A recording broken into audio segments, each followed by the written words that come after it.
ಹಾ, ಸ್ನೇಹ ದೊಡ್ಡನವರು. ಶರಣಾರ್ಥಿ ಗುರುಜಿ. ಆ, ಶರಣಾರ್ಥಿಗಳು. ಹೇಳಿ. ಇನ್ನು ಅನಿಸ್ತಿಲ್ಲ ನಮಗೆ 8 ಡೇಸ್ ಆಗಿದೆ ಅಂತ ಗೊತ್ತಾನೆ ಆಗ್ತಿಲ್ರಿ ಇದ. ಹಂಗೆ ಎಷ್ಟು ಟೈಮ್ ಐತಿ ಈಗ, ಎಷ್ಟು 9 ಗಂಟೆ ಆಗೋಗ್ ಬಂತು, ಇನ್ನು ನಮಗ ಅಂದ್ರೆ 7 ಗಂಟೆಯಿಂದ ಇಲ್ಲೇ ಕೂತಿದೀವಿ ಅಂತ ಅನುಭವ ಆಗ್ತಿಲ್ಲ. ಆದ್ರೆ ಬೇರೆ ಎಲ್ಲ ಕಡೆ ಒಂದ್ ಕಡೆ ಹೋದ್ರೆ ಟೈಮ್ ಆಯ್ತು ಮನೆಗೆ ಹೋಗೋಣ ಅಂತ ಇದ್ ಮಾಡ್ತಿದ್ವಿ. ಬಟ್ ಇದು ಟೈಮ್ ಬಹಳ ಒಳ್ಳೆ ಟೈಮ್ ಸ್ಪೆಂಡ್ ಮಾಡಿದ್ವಿ ನಾವು ನಮ್ ಜೀವನದಲ್ಲಿ. ಅವಳಿಗೆ ಕೂಡ ಬಹಳ ಎಫೆಕ್ಟ್ ಆಯ್ತು. ಐಡೆಂಟಿಫೈ ಮಾಡೋದ್ರಲ್ಲಂತೂ 100% ಸಿಕ್ತು ಗುರುಜಿ ಒಳಗೆ. ಅದನ್ನ ಅವಳ ಏನಂತಾಳೆ, ನಾನ್ ಇದನ್ನ ಅಭ್ಯಾಸಕ್ಕೆ ಹೆಂಗ್ ರಿಲೇಟ್ ಮಾಡ್ಕೋಬೇಕು, ಹೆಂಗ್ ನಾನು ಅದನ್ನ ಕನೆಕ್ಟ್ ಮಾಡ್ಕೋಬೇಕು ಅಂತ ಅವಳ ಕ್ವಶನ್.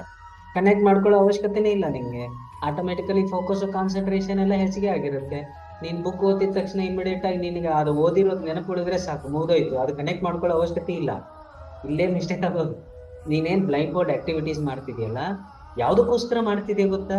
ನಿನ್ನಲ್ಲಿ ಫೋಕಸ್, ಕಾನ್ಸಂಟ್ರೇಷನ್, ಡಿಸಿಷನ್ ಮೇಕಿಂಗು ಅದು ಕರೆಕ್ಟಾಗಿ ಬರ್ಲಿ ಅಂತ. ಅದನ್ನ ಕನೆಕ್ಟೇ ಮಾಡಕ್ ಹೋಗ್ಬೇಡ, ಏನ್ ಅವಶ್ಯಕತೆ. ಜಸ್ಟ್ ಪ್ರಾಕ್ಟೀಸ್ ಮಾಡ್ತಾ ಹೋಗು, ಆಟೋಮೆಟಿಕಲಿ ನಿನ್ನಲ್ಲಿ ಬದಲಾವಣೆ ಆಗೋದು ನಿನ್ಗೆ ಗೊತ್ತಾಗುತ್ತೆ. ಸರಿನಾ? ಹ್ಮ್. ಬೇರೆ ಎಲ್ಲದಕ್ಕೂ ಕನೆಕ್ಟ್ ಮಾಡೋದು ಏನ್ ಬೇಡ, ಜಸ್ಟ್ ಪ್ರಾಕ್ಟೀಸ್ ಮಾಡ್ತಾ ಹೋಗು ಹಾಗೆ. Super, very. ಐಡೆಂಟಿಫೈ ಚೆನ್ನಾಗಿ ಮಾಡ್ತಿದ್ದಾಳ್ರಿ ಗುರುಜಿ. ಫಾಸ್ಟ್ ಐಡೆಂಟಿಫೈ ಮಾಡ್ತಿದ್ದಾಳೆ ಈಗ. ಆಮೇಲೆ ರೀಡಿಂಗು ಮಾಡ್ತಾಳ್ರಿ, ಸ್ವಲ್ಪ ರೀಡಿಂಗ್. ಆಮೇಲೆ ಸ್ಮಾಲ್ ಅಕ್ಷರ ಒಂದ್ ಸ್ವಲ್ಪ ಇನ್ನು ಐಡೆಂಟಿಫೈ ಹಾ, ಮಾಡಕ್ ಸ್ವಲ್ಪ ಇನ್ನು ಸ್ವಲ್ಪ ಸ್ಮಾಲ್ ಒಂದ್ ಪ್ರಾಕ್ಟೀಸ್ ಸ್ವಲ್ಪ ಬೇಕು ಅವಳಿಗೆ. ಕಲ್ತಿದ್ದಾಳೆ.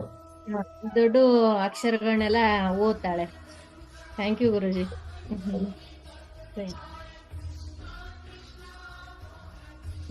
ನೆಕ್ಸ್ಟ್